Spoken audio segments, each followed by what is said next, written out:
The Bluetooth device is ready to pair.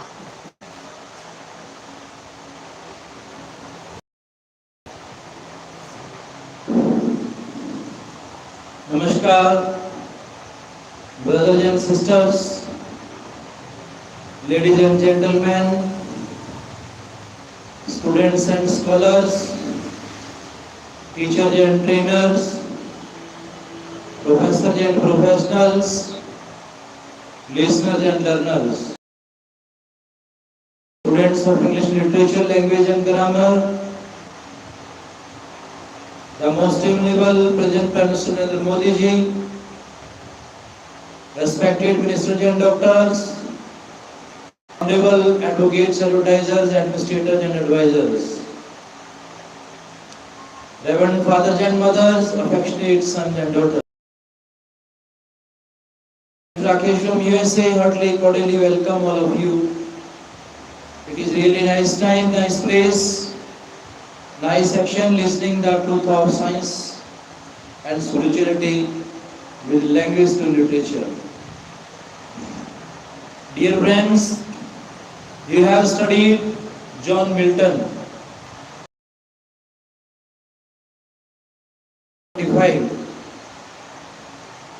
Thy soul was like a star and dwelt apart. Thou hadst a voice whose sound was like the sea, pure as the naked heavens, majestic, free. So didst thou travel on life's common way, in cheerful godliness, and yet thy heart the loveliest beauties on herself did lay. From Wordsworth's sonnet on Milton. Shakespeare and Milton are the two figures that tower conspicuously about the godly fellowship of men, who have made our literature famous. Dear friends, every poet, novelist, dramatist has its own identity due to its specialization in any particular field. Each is representatives of the age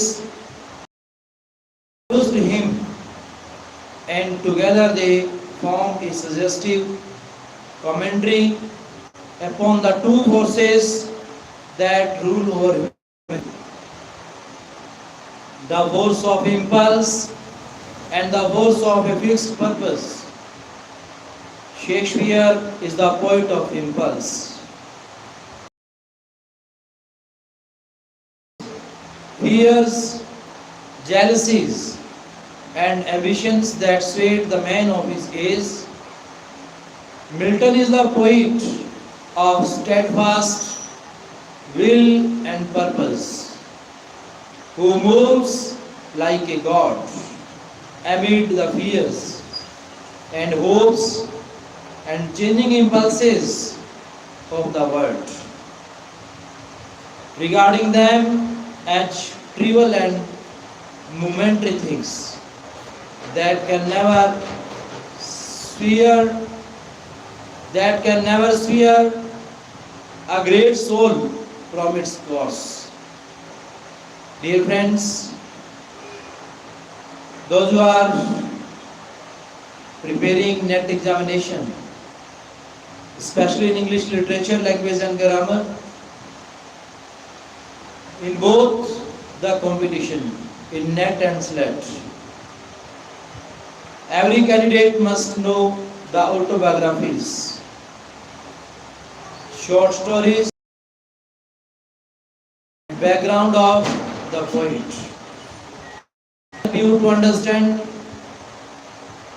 thoughts and ideologies of the poet, and this is in the history that provides the way for erecting the building on it. It is well to have some such comparison in mind. While studying the literature of the Elizabethan and the Puritan age, while Shakespeare and Ben Jonson and their unequal company of wits make merry at the Mermaid Tavern, there is only growing up on the same London street a poet who shall bring to literature, who shall add to the Renaissance culture and love of beauty the tremendous moral earnestness of the Puritan. Such a poet must begin as the Puritan always began, with his own soul to discipline and enlighten it.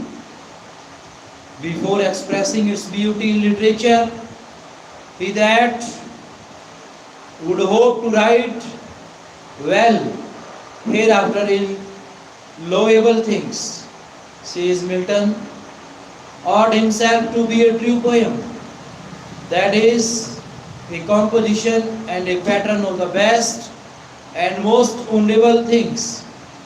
Here is a new proposition in art which suggests the lofty ideal of Fra Angelico, that before one can write literature, which is the expression of the ideal, he must first develop in himself the ideal man,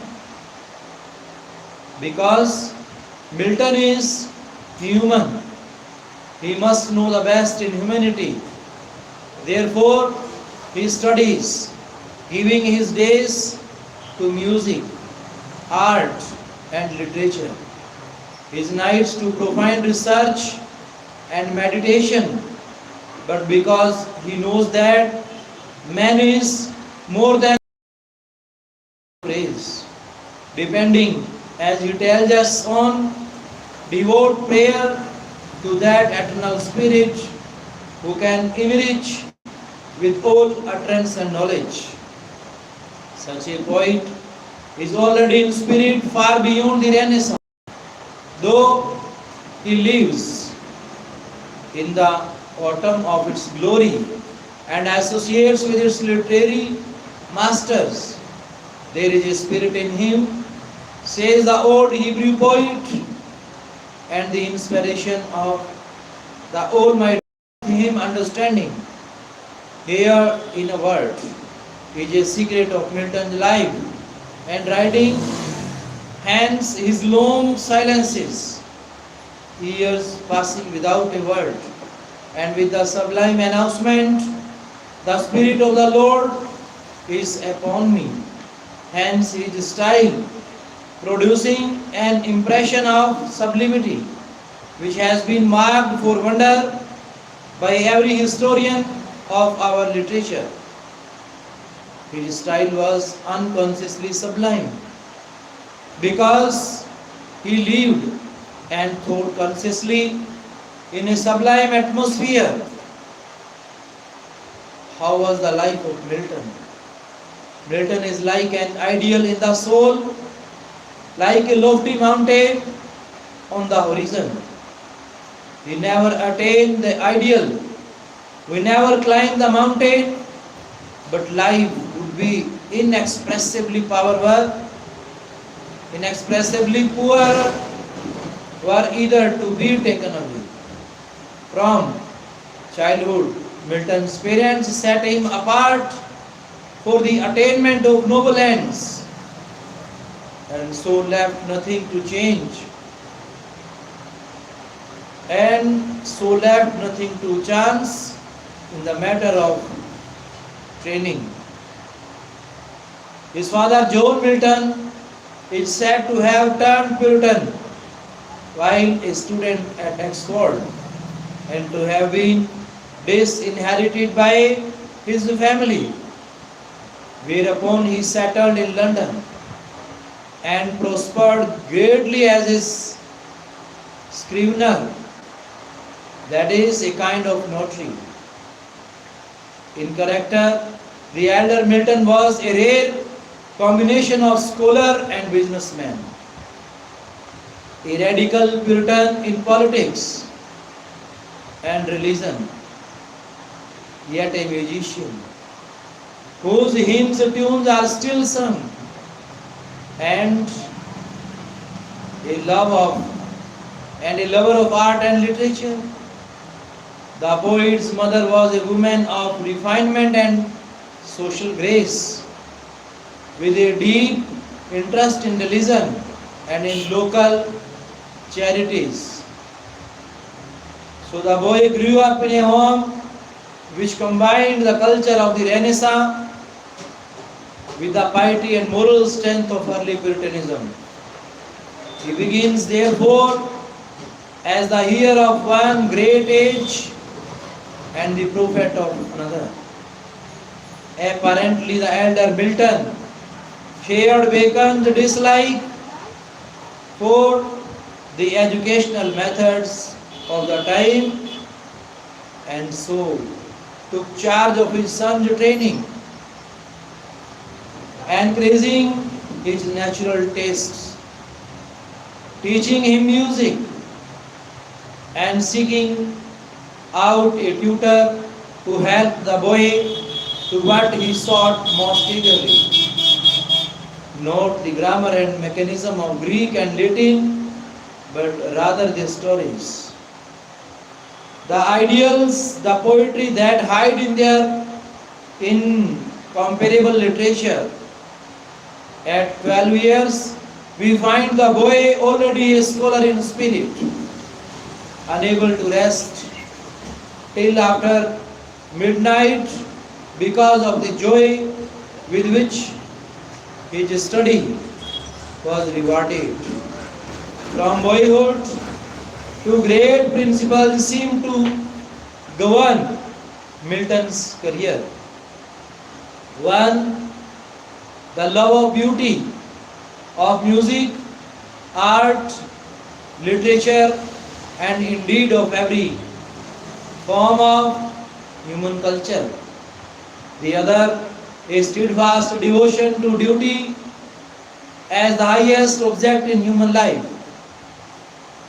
A brief course at the famous St. Paul's School in London was the prelude to Milton's entrance to Christ's College, Cambridge. Here again, he followed his natural bent and, like Bacon, found himself often in opposition to the authorities. Aside from some Latin poems, the most noteworthy song of this period of Milton's life is his splendid ode on the morning of Christ's Nativity, which was begun on Christmas Day, 1629. Milton, while deep in the classics, had yet a greater love for his native literature. Spenser was for years his master. In his verse, we find every evidence of his loving study of Shakespeare, and his last great poems show clearly how he had been influenced by Fletcher's Christ's Victory and Triumph. But it is significant that this first ode rises higher than anything of the kind produced in the famous age of Elizabethan. While at Cambridge, it was the desire of his parents that Milton should take orders in the Church of England.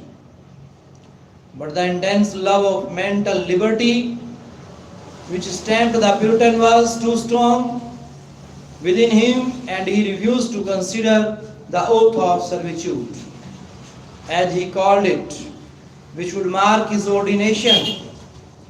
Throughout his life, Milton, though profoundly religious, held aloof from strife of sects. In belief, he belonged to the extreme Puritan, called separatist, independents, Congregationalists, of which our Puritan, of which our Pilgrim fathers are the great examples. But he refused to be bound by any creed or church discipline, as ever in my great taskmaster's eye. In this last line of one of his sonnets is found Milton's rejection of every form of outward religion, authority in face of the supreme Puritan principle, the liberty of the individual soul first, the liberty of the individual soul before God. A long period of retirement followed Milton's withdrawal from the university in 1632. At his father's country home in Horton, he gave himself up for 6 years to solitary reading and study, roaming over the wide fields of Greek, Latin, Hebrew, Spanish, French, Italian and English literature, and studying hard at mathematics, science, theology and music. A curious combination. To his love of music, we owe the melody of all his poetry, and we note it in the rhythm and balances, which make even his mighty prose arguments harmonious. In Lycidas,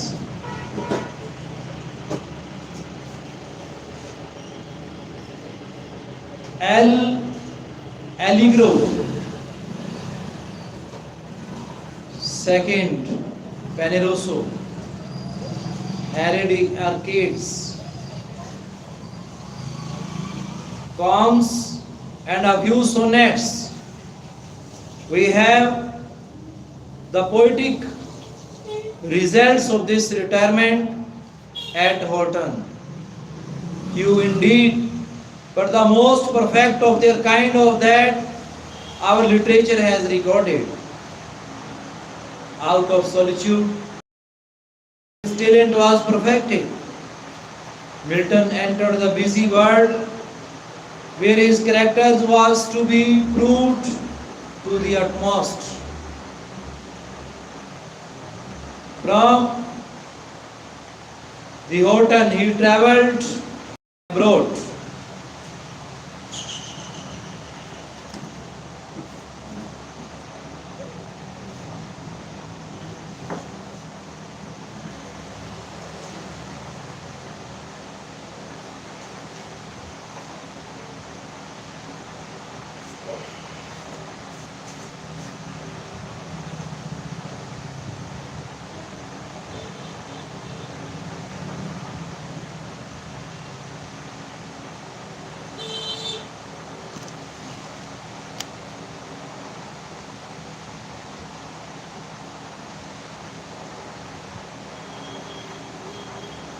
Though France, Switzerland and Italy everywhere received with admiration for his earning and courtesy, winning the friendship of the exile.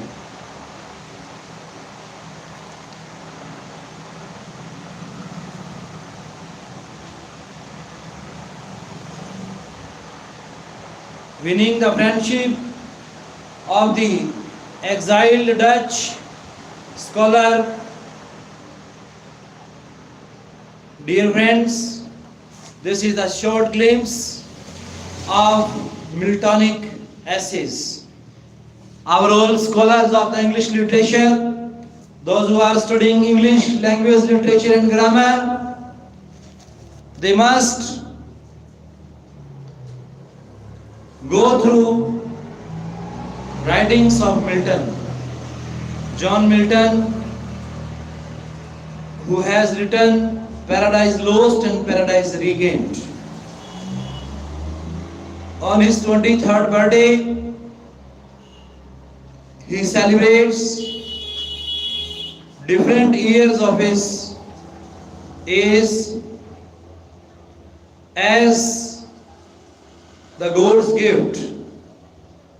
Dear friends, how his paradise was lost because he became blind in the age of 44 years. And he wrote a poem in appreciating and admiring the achievements that he got after becoming blind.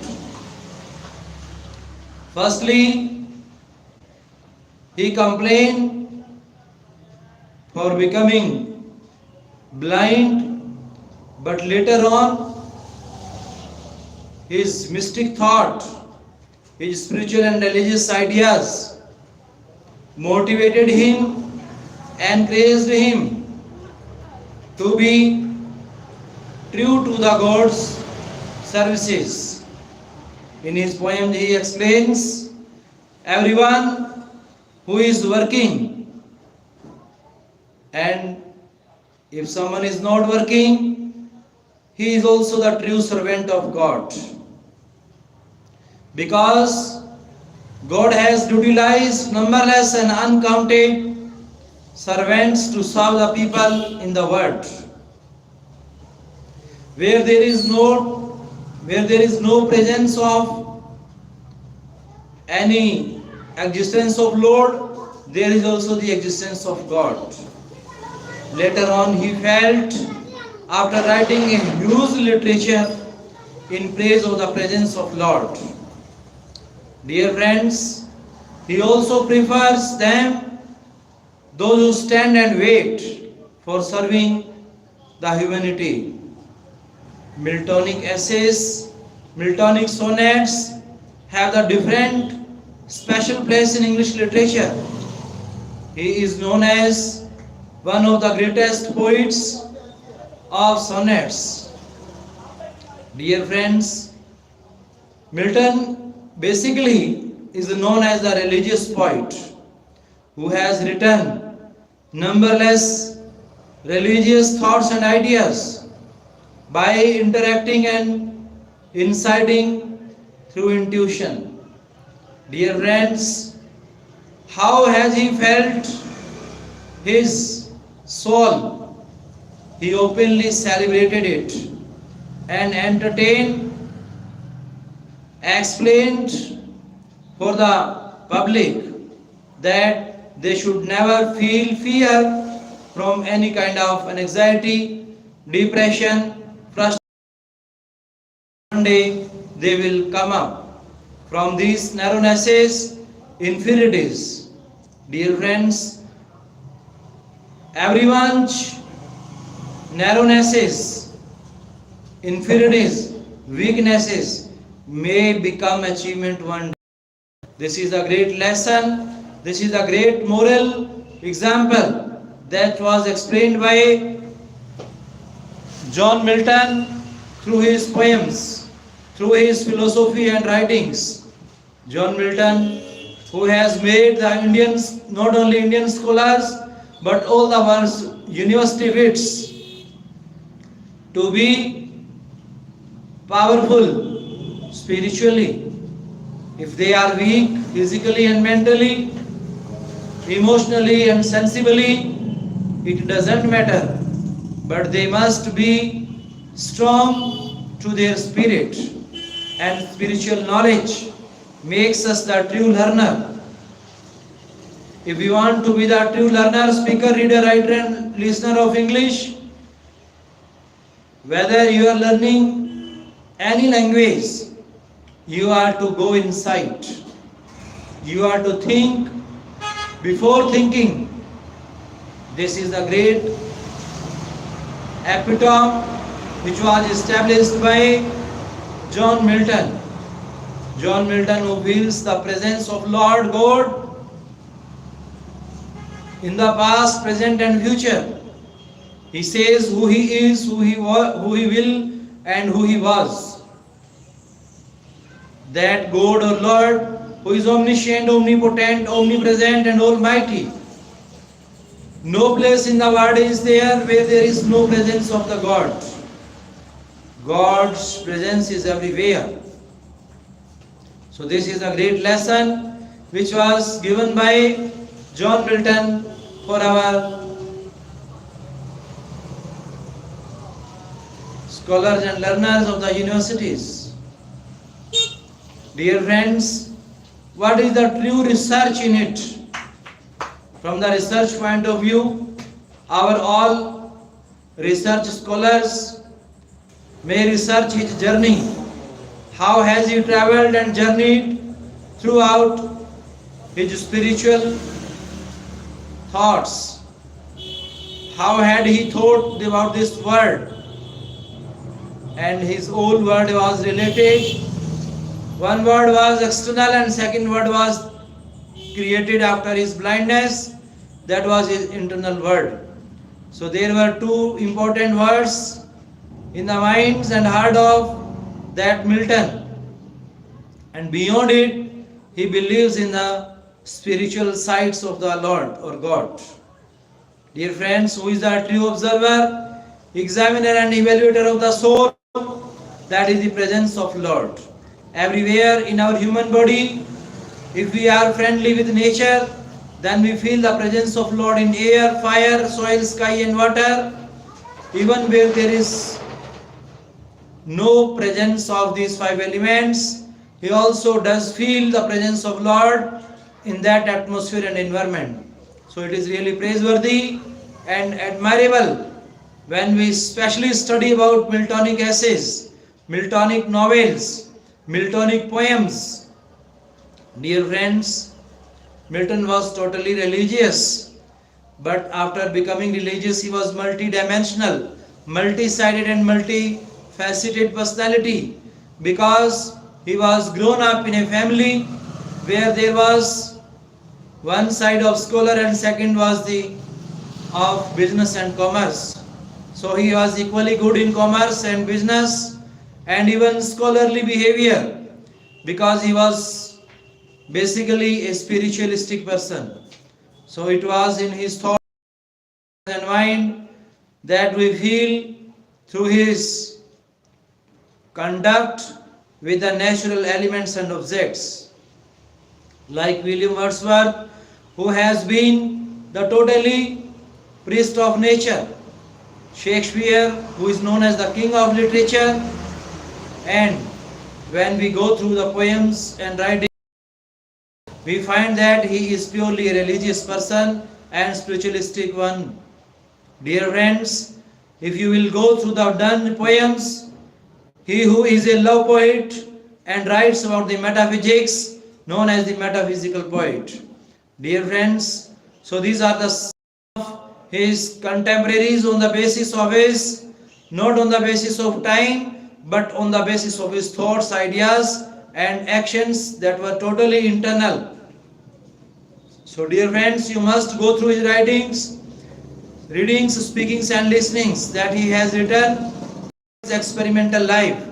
Whatsoever he has written, as per his experiences, he has analyzed and observed that man's true aim to attain and achieve the salvation from the cycle of birth and death.